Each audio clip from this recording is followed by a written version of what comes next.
하나님 말씀 요한복음 4장 19절부터 26절까지 한 절씩 기도하겠습니다. 오늘은 특별히 예배와 관련된 말씀을 나누고자 합니다. 예배는 신자의 삶에서 가장 중요한 부분입니다. 오죽하면 미국말 가운데 예배의 성공자가 인생의 성공자가 된다 하는 말이 있겠습니까? 본문 말씀에서 예수님은 예배와 관련해서 아주 중요하고 귀한 말씀을 우리에게 주셨습니다. 오늘 예수님은 유대인들이 지나가기를 꺼리는 사마리아 땅을 지나가셨어요. 사마리아는 본래 이스라엘 사람들이 살던 이스라엘 영토였습니다. 그런데 솔로몬의 아들 르호보암이 왕이 되었을 때 이스라엘은 남과 북으로 둘로 갈라지고 말았습니다. 일찍이 솔로몬에게 잘못을 범하고 한동안 저 애굽에 내려가서 와신상담 기회를 엿보던 여로보암은 솔로몬이 죽었다 하는 소식을 들었을 때 곧바로 이스라엘로 올라왔습니다. 여로보암은 에브라임 지파 사람으로서 아주 걸출한 사람이었습니다. 자, 이 여로보암은 올라와서 솔로몬의 아들 르호보암에게 불만을 가지고 있던 이스라엘 10지파를 규합해서 북이스라엘 왕국을 세우게 됩니다. 그런 경우에 여로보암은 사마리아를 북이스라엘의 수도로 삼았습니다. 이후에 사마리아는 줄곧 남유다 왕국의 수도인 예루살렘과 대칭을 이루게 됩니다. 처음에는 나라가 갈라서도 같은 아브라함의 자손이고 또 같은 여호와 하나님을 섬기고 같은 형제이기 때문에 왕래가 빈번했어요. 특히 유월절, 오순절 또는 수장절과 같은 이런 절기에는 북이스라엘 사람들이 예루살렘으로 와서 예배에 참석하고 또 명절을 같이 지키고 이렇게 또 돌아갔습니다. 그러던 것이 세월이 지나가면서 예루살렘과 사마리아 사이에는 점차로 틈이 벌어지기 시작을 했습니다. 나중에는 서로를 아주 싫어하게 됐고 그리고 상종조차 하지 않게 됐습니다. 특히 예루살렘이 사마리아를 멸시한 것은 우리의 상상을 초월하였는데요. 그 이유는 세 가지가 있습니다. 첫째는 정치적인 갈등이 있었습니다. 둘째는 종교적인 갈등이 있었어요. 그리고 세 번째는 혈통상의 갈등 때문이었습니다. 오늘 이에 대한 자세한 말씀은 생략하겠고 나중에 혹시 시간이 되면 여기에 대해 자세히 말씀을 나눌 시간이 있겠습니다. 다만 이 가운데서도 가장 큰 갈등은 종교적인 갈등이라 할 것입니다. 남유다 왕국은 예루살렘 성전을 중심으로 종교적 정통성을 계속 이어갔습니다. 나라가 갈라졌어도 종교적 정통성은 이 남유다 왕국은 계속 이어갔어요. 그러나 여로보암은 종교 분리 정책으로 백성들의 마음을 예루살렘에서 떠나게 하였고 이제부터는 예루살렘 갈 필요가 없다고 이렇게 말합니다. 자기 정치적인 입지를 위해서 이렇게 한 거죠. 여로보암은 단과 베델에 금송아지를 만들어 세우고 이 금송아지가 하나님 우리를 애굽에서 인도해낸 하나님이라 이렇게 말하면서 이제 거기 가서 예배를 하라고 가르칩니다. 아마 여로보암이 애굽에 내려가서 금송아지를 많이 보고 온 것 같습니다. 그리고 레위 사람이 아닌 보통 사람들로 제사장을 삼았습니다. 또 이스라엘이 출애굽한 날이 원래 1월 5일인데 여로보암은 이것을 8월 15일로 변경해서 지키도록 했습니다. 이로써 북이스라엘은 여로보암의 종교적 로드맵을 따라서 결국 종교적 정통성을 완전히 상실하게 됐습니다. 후일 바벨론 포로에서 돌아와서 사마리아로 간 사람들은 또 이 사마리아의 그리심상에다가 별도로 성전을 지었습니다. 그리고 그곳에서만 예배를 해야 한다 이렇게 가르쳤어요. 백성들은 그저 지도자가 가르치는 대로 따라가게 되어 있습니다. 이러한 저러한 이유들로 남유대인들은 사마리아 사람을 싫어할 뿐만 아니라 아예 사마리아 땅을 바르는 것조차 꺼렸습니다. 그런데 오늘 예수 그리스도께서는 이 모든 문제를 타파하신 줄 믿습니다. 예수님은 정치, 종교, 혈통 문제를 다 타파하셨어요. 예수님은 사마리아 땅으로 들어가실 때 당연히 제자들도 함께 데리고 가셨습니다. 그리고 사도행전 1장 18절에서 우리 주님이 지상생애를 다 마치시고 승천하실 때 이렇게 말씀하십니다. 오직 성령이 너에게 임하시면 너희가 권능을 받고 예루살렘과 온 유다와 사마리아와 땅끝까지 이르러 너희가 내 증인이 되리라. 여기 특별히 사마리아를 언급하신 것은 유대인들이 그렇게 혐오하는 그 산화 연도 사랑하여서 그들에게 꼭 구원의 복음을 전해야 한다 하는 우리 주님의 특별한 뜻이 이 말씀 가운데 있다 할 것입니다. 오늘 예수님은 우물가에서 한 사마리아 여인과 대화를 나누십니다. 그리고 대화 가운데 이 여인은 늘 궁금했던 예배에 대해서 질문을 했어요. 19절 20절에 보니까 여자가 가로되 주여 내가 보니 선지자로소이다. 우리 조상들은 이 산에서 예배하였는데 당신들의 말은 예배할 곳이 예루살렘에 있다 하더이다. 이 질문에서 진리를 사모하는 이 여인의 마음을 읽을 수가 있습니다. 그리고 그 영혼이 참 하나님 앞으로 나아가려고 하는 갈망을 볼 수가 있습니다. 사마리아 사람들은 그리심 산에서 예배해야 한다 주장하고 남쪽 유대 사람들은 예루살렘 성전에 와서 예배해야 한다니 무엇이 맞느냐 하는 질문입니다. 예수님은 이 질문에 대해서 아주 소상하고 분명하게 말씀하세요. 21절에 예수께서 가라사대 여자여 내 말을 믿어라. 이 산에서도 말고 예루살렘에서도 말고 너희가 아버지께 예배할 때가 이르리라. 오늘 말씀하신 아버지께 예배할 때는 바로 신약시대의 예배를 가리킵니다. 이제 예수님 은혜 아래 있는 신약시대의 예배는 장소의 구애를 받지 않습니다. 그리심산이나 예루살렘 성전이나 그것은 문제가 되지 않는다는 뜻이에요. 그러면서 22절에 너희는 알지 못하는 것을 예배하고 우리는 아는 것을 예배하노니 이는 구원이 유대인에게서 나니라 이렇게 말씀하십니다. 무슨 말씀입니까? 사마리아 사람들은 오직 모세 오경만 가지고 있었습니다. 모세 오경만 하나님의 말씀으로 믿고 있었습니다. 그러나 남유대 왕국의 유대인들은 구약 성경을 다 가지고 있었어요. 선지서들을 다 가지고 있었습니다. 따라서 유대인들은 진정한 종교를 알았습니다. 무슨 뜻입니까? 장차 이 땅에 오실 메시아에 대한 풍부한 계시의 지식을 가지고 있었다 그 말입니다. 그렇기 때문에 구원이 유대인에게서 난다 이렇게 말씀을 한 것이고요. 또 하나는 예수님 자신이 유다지파의 사자로 오셨습니다. 즉 이스라엘 12지파 가운데 유다지파를 쫓아서 그 계열로 오신 분이 바로 예수 그리스도이십니다. 그렇기 때문에 구원이 유대인에게서 난다 이렇게 말씀을 하셨어요. 이제 예수님은 23절로 24절에서 아주 중요한 말씀을 하십니다. 아버지께 참으로 예배하는 자들은 신령과 진정으로 예배할 때가 오나니 이렇게 아버지께서는 예배하는 자들을 찾으시니라. 하나님은 영이시니 예배하는 자가 신령과 진정으로 예배할지니라 이렇게 말씀하십니다. 여기 신령이라는 말이 나오는데 이것은 영으로 드리는 예배. 하나님은 영이시기 때문에 영으로 드립니다. 그런데 신령이라는 말은 그 영으로 드리면서도 성령의 감동 감화 안에서 드리는 예배를 말합니다. 그리고 진정한 예배, 이 진정이라고 있습니다. 이것은 진실한 믿음으로 드리는 예배를 말합니다. 그리고 진리의 말씀 안에서 드리는 말씀이에요. 그런 예배를 하나님께서 찾으시고 그런 예배를 기뻐하신다. 이렇게 우리 예수님께서 말씀을 하셨습니다. 이러므로 신령과 진정으로 예배하면 하나님이 기뻐하시고 또 그 예배하는 자의 그 심령에 말할 수 없는 기쁨, 신령한 기쁨으로 충만하게 하실 줄로 믿습니다. 농부의 가장 큰 기쁨은 수확할 때의 기쁨이에요. 그런데 다윗은 시편 4편 7절에서 주께서 내 마음에 두신 기쁨은 곡식과 새 포도에 풍성할 때보다 더하니다. 이렇게 고백을 했습니다. 오늘 우리에게는 이렇게 세상에 알 수도 없고 또 빼앗을 수도 없는 내적인 기쁨, 영적인 기쁨이 예배를 통해서 갖게 되는 것입니다.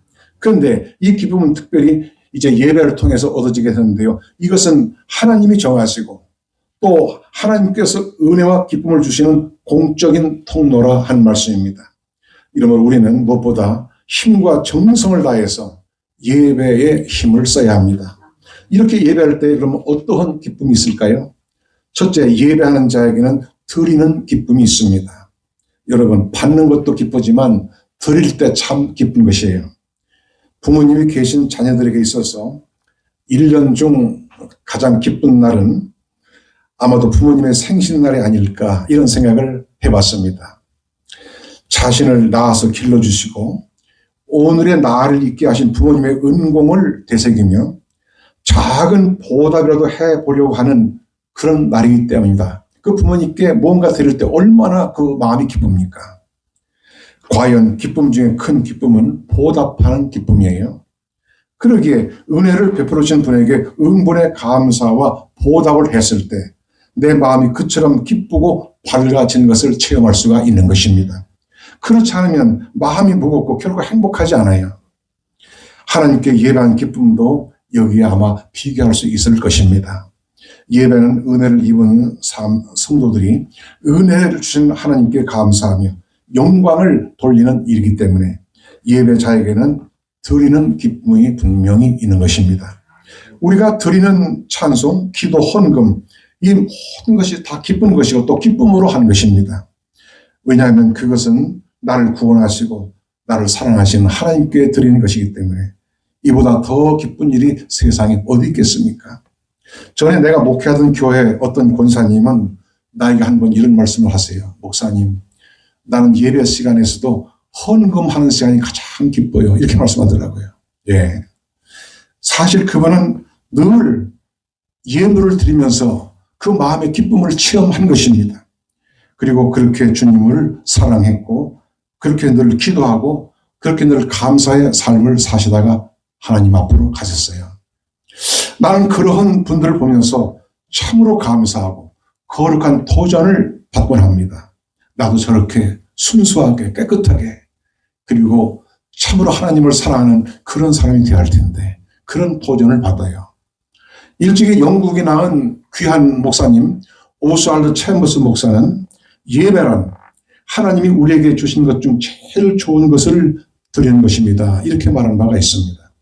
예배는 우리의 몸과 마음, 우리의 가진 가장 좋은 것을 드리는 것이에요. 성령이 예배한 우리 마음을 감동 감화하셔서 진실로 기쁨이 넘치게 하시기를 빕니다. 오늘 주보 뒷면에 시편 100편 1절 5절 말씀을 게재했는데 그 예배하는 자의 그 마음, 그 기쁨을 나타내고 있습니다. 온 땅이여 여호와께 즐거이 부를지어다. 기쁨으로 여호와를 섬기며 그 앞에 나아갈지어다. 여호와가 하나님이신 줄 너희는 알지어다. 그는 우리를 지으신 자시요 우리는 그의 것이니 그의 백성이 그의 기르시는 양이로다. 감사함으로 그 문에 들어가며 찬송함으로 그 궁정에 들어가서 그의 감사하며 그 이름을 송축할지어다. 대저 여호와는 선하시니 그 인자하심이 영원하고 그 성실하심이 대대에 미치리로다. 우리가 이 성도와 같이 이렇게 기뻐하고 감사하면서 하나님께 예배할 수 있기를 진심으로 빕니다. 물론 우리들 가운데는 지난 한 주간 동안에 좋은 일을 경험한 분들도 계실지 모르겠고 또 어떤 분들은 좀 힘든 일을 경험한 분들이 있을지도 모르겠어요. 그럼에도 불구하고 우리는 하나님의 은총과 하나님의 사랑을 결코 의심하지 않습니다. 우리 모두는 다 함께 하나님의 크신 은총을 입은 그분의 자녀들이에요. 이제 예배하는 이 시간에 좋은 일이 있었던 분들에게는 감사가 더하고 힘든 일이 있었던 분들에게는 위로가 더 넘치기를 진심으로 바랍니다. 오늘 또 우리 아버지 하나님은 예배하는 자를 권고하시고 기뻐하세요. 오늘 본문에 아버지께서는 이렇게 자기에게 예배하는 자들을 찾으시니라 말씀하십니다. 참으로 하나님이 예배하는 우리 가운데 임재하시고 또 예배하는 여러분 한 분 한 분 심령 가운데 임하셔서 거룩하게 하시고 새롭게 하시고 충만하게 하시기를 축원합니다. 둘째로 예배하는 기쁨 중 큰 기쁨은 역시 받는 기쁨이 있어요. 뭐니 해도 받을 때 기쁘지 않아요? 이곳 동부는 비가 자주 와서 초목이 무성한데 어떤 지역에는 비가 오지 않아서 초목이 크게 자라지를 못하고 또 1년 내내 누렇게 떠 있는 것을 볼 수가 있습니다. 자연에서도 푸른 나무와 숲을 보는 것은 얼마나 좋은 일입니까?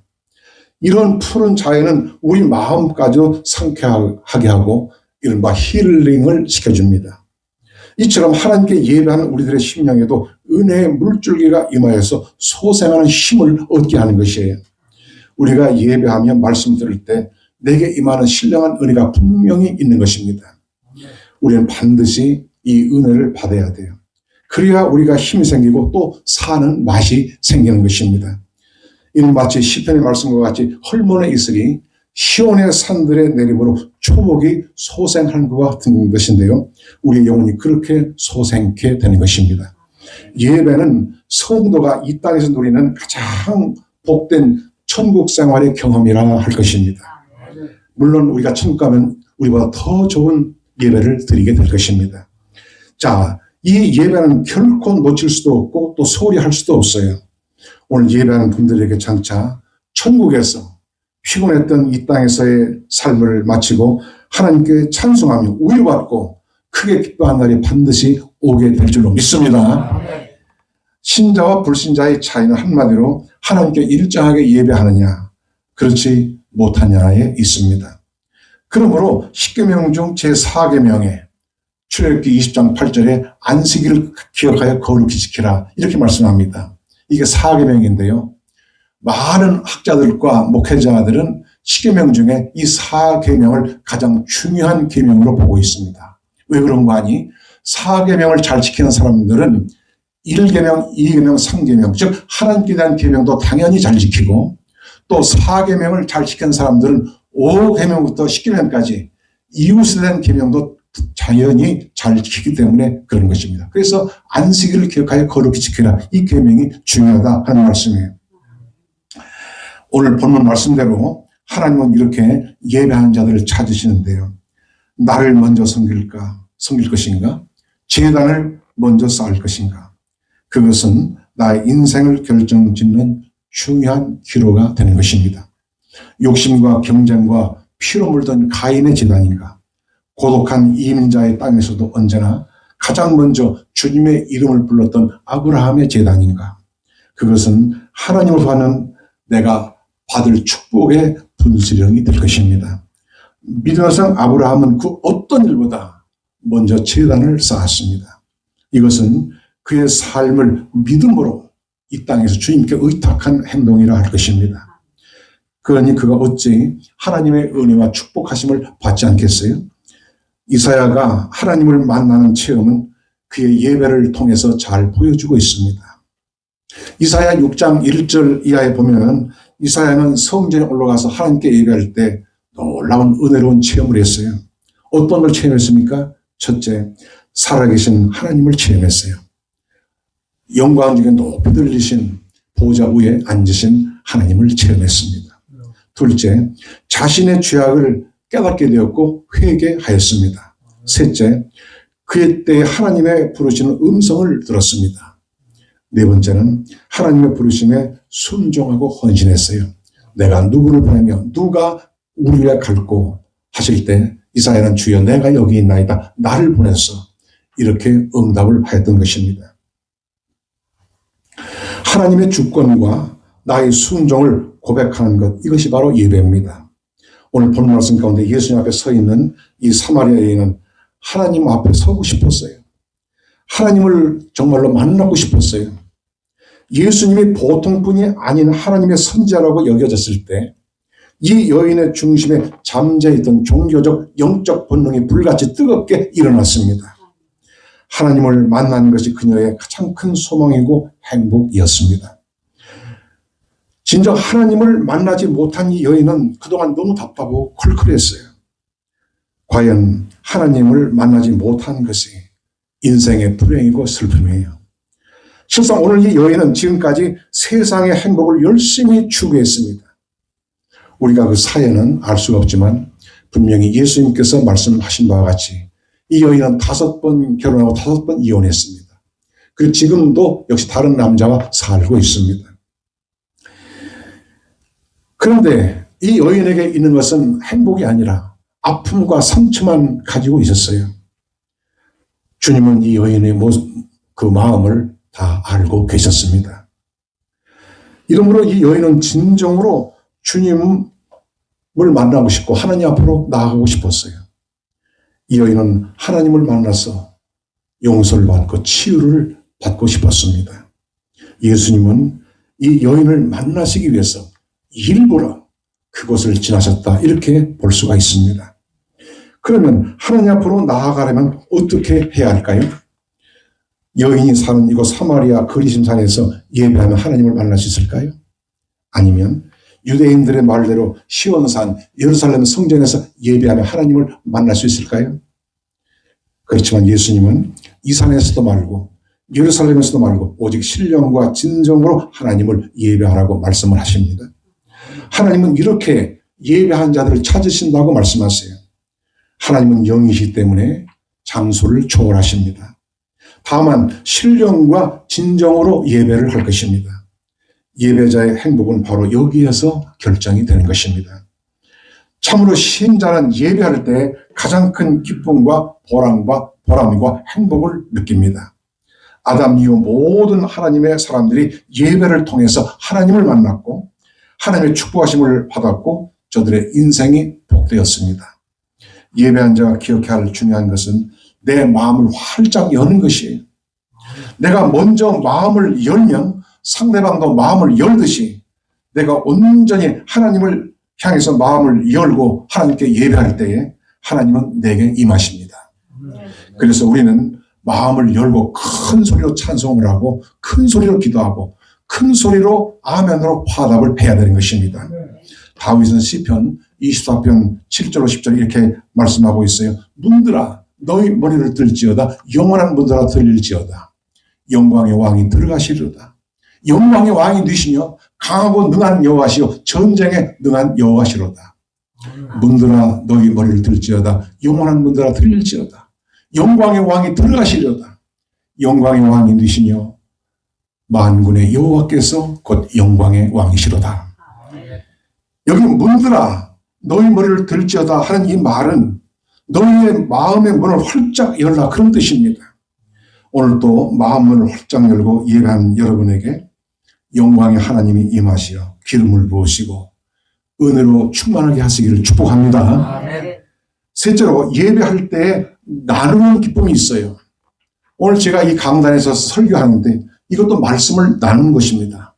내가 준비한 말씀, 이 말씀을 오늘의 말씀으로 서로 나누는 거예요.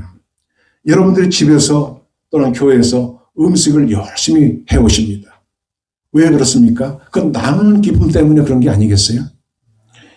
나누는 것은 함께하는 기쁨이에요. 우리가 축구 경기를 볼 적에도 혼자 볼 때보다는 여럿이 함께 오면 더 흥이 나고 더 재밌지 않습니까? 왜냐하면 그 흥미를 서로 공유하고 나누기 때문이에요. 음식을 먹을 때도 혼자 먹으면 맛이 좀 덜하고 그리고 재미가 적습니다. 근데 우리 성도들이 함께 모여서 음식을 먹으면 더 맛있고 더 좋지 않습니까? 옛날 한국말에 한 사람이 소 한 마리는 먹을 수 없지만 1000사람이 소 1000마리는 먹을 수 있다, 이렇게 말했어요. 과연 여러 사람이 모여 함께 먹을수록 더 맛있고 더 많이 먹는 것입니다. 하나님의 드리는 예배도 우리 성도들이 모두 모여서 함께 예배할 때 더 힘있고 더 은혜가 되고 그리고 더 큰 역사가 나타나게 되는 줄로 믿습니다. 그리고 가장 중요한 것은 나 자신이 힘써 예배에 참여하는 것입니다. 함께 모여 신령한 떡을 뗄 때 나도 배부르고 또 다른 사람도 기쁨이 배가 되는 것이에요. 우리가 다른 것은 다 잘해도 예배를 소홀히 하면 정작 가장 중요한 것을 빼먹은 것이에요. 우리가 모든 것을 다 잘하기는 힘듭니다. 하지만 예배 생활만 성실하게 해도 가장 중요한 것은 놓치지 않은 것이에요.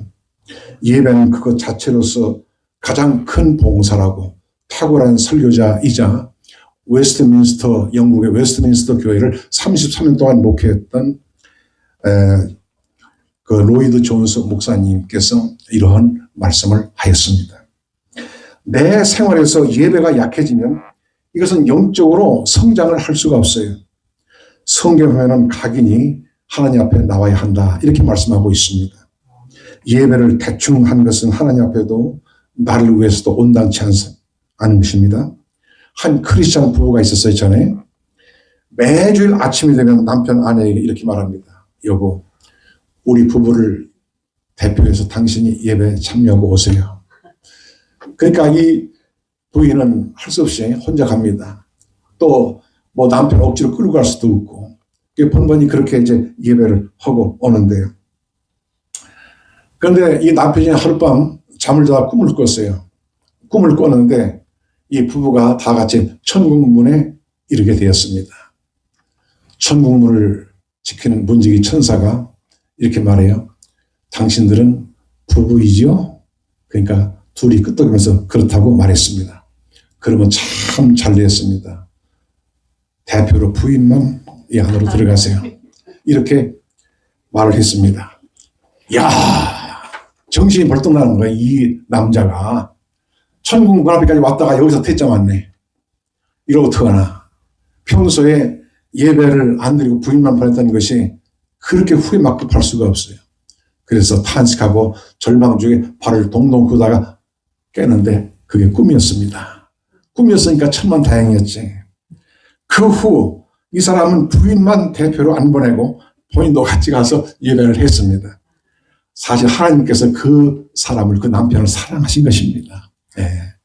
그렇습니다. 예배야말로 성도에 있어 가장 중요한 요소예요.